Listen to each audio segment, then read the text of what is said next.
Welcome back, America. Hugh Hewitt in the ReliefFactor.com studio, joined by the Deputy Secretary of Health and Human Services, Eric Hargan. Deputy Secretary Hargan, welcome. It's great to have you on the Hugh Hewitt Show. Great to be back, Hugh. Now, I told people coming in, I've only got, my kids are grown. They're adult children, so I don't really follow the whole vaping e-cigarette thing at all. Can you give us 30,000 feet what everyone listening to this show needs to know about what is rapidly becoming a public health menace?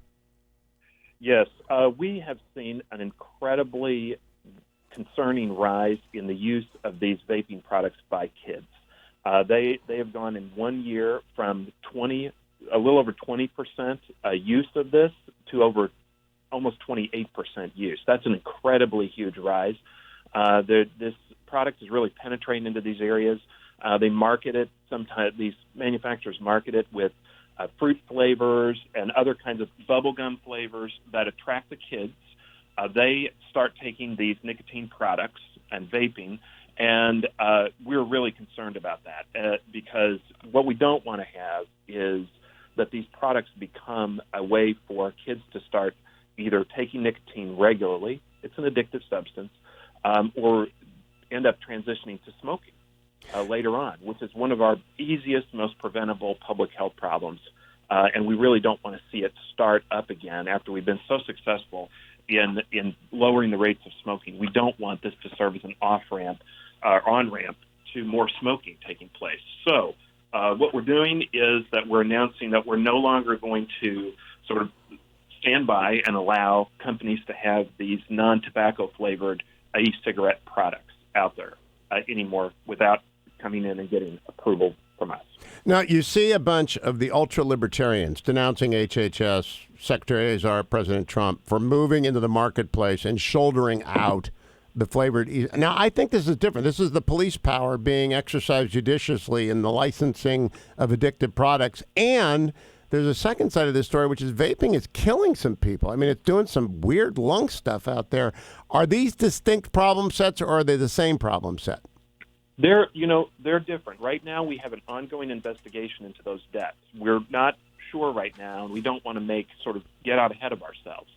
That's a very serious investigation, but it's separate from this. This was really provoked more by the really swift rise we're seeing in the penetration of these products into high schoolers and middle schoolers.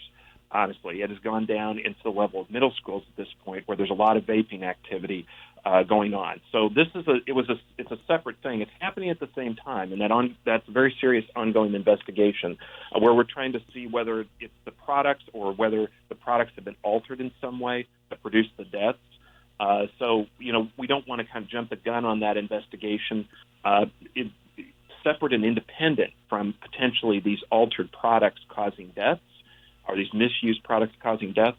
We see an independent problem in the fact that these products, especially the fruit flavored, which have overwhelming popularity among high school users of e-cigarettes, it's overwhelmingly popular. Fruit, but also menthol and bubble gum. They even have alcoholic drink flavored vaping products out there, or chocolate.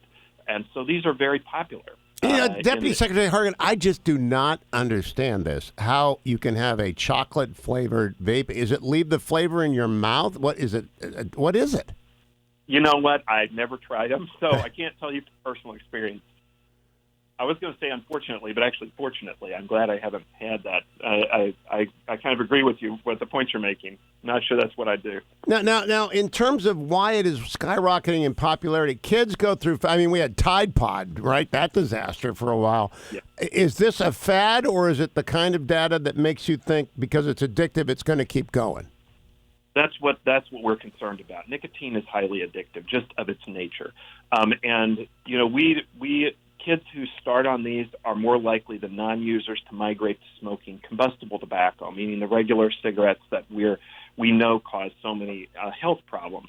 So what we're going to do is to make sure that the FDA, which is part of our department, is going to get the policies and the regulations launched out that are going to allow them, if manufacturer wants to come in and tell us, we still want to market these, they have to go through a regular process to show why they should be approved.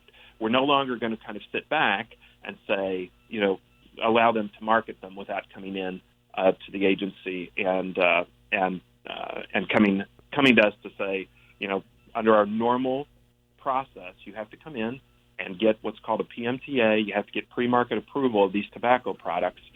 That's stretching back for years.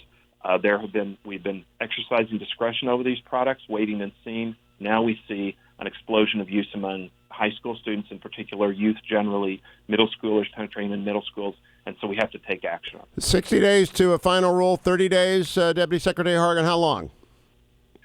We're working quickly. We've already been completing some of these things, some of the reports and warnings that are out there, and the FDA has done over 8,600 warning letters to retail establishments, 1,000 civil penalties, fines to retailers. But and sending out lots of warning letters.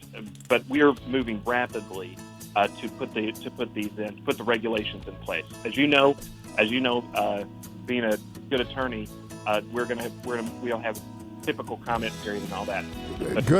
Good luck in getting it done in a hurry. Deputy Secretary Eric Hargan from HHS, thanks for joining us. Thank you, Adam. Thank you, Ben. Thank you, General Lissimo. Thanks all of you. I'll be back tomorrow with debate analysis, the big debate tonight on the next Hugh Hewitt Show.